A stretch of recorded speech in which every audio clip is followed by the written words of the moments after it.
Let's go, team!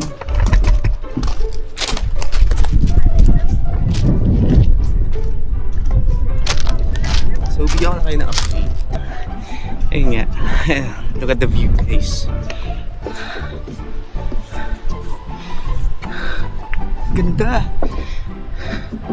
So, kung pupunta kayo di sa Big Almaty Lake, so from Almaty City, you have to ride a Yandex Go or taxi going to Yusay, which is this location. So that's just around 1 hour ride from the city.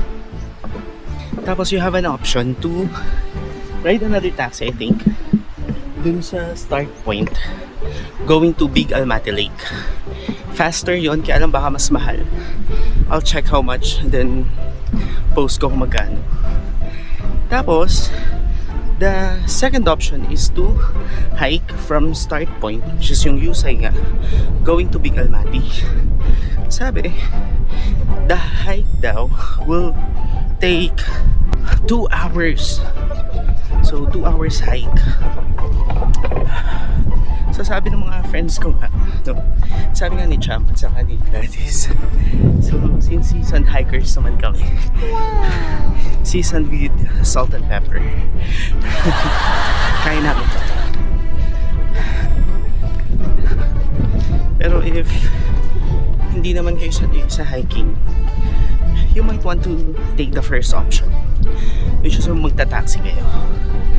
Pero kami, we also want to enjoy the scenery. So para makapag-take kami ng maraming pictures and videos. Ganda, grabe.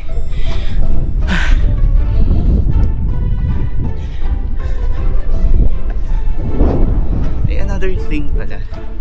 You have to prepare 1,300 tenge via QR code. So parang yun yung toll fee yata or entrance nung taxi na sasakyan nyo papunta rito. Hindi na yung mga season.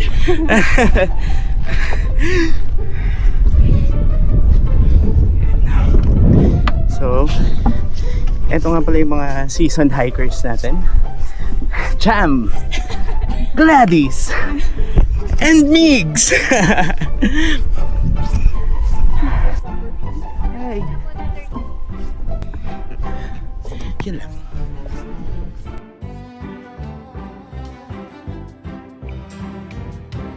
Wawalang na lang ang puso ko.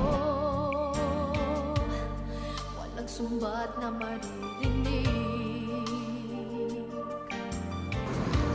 Patak ng luha ko ang iniwang saksi.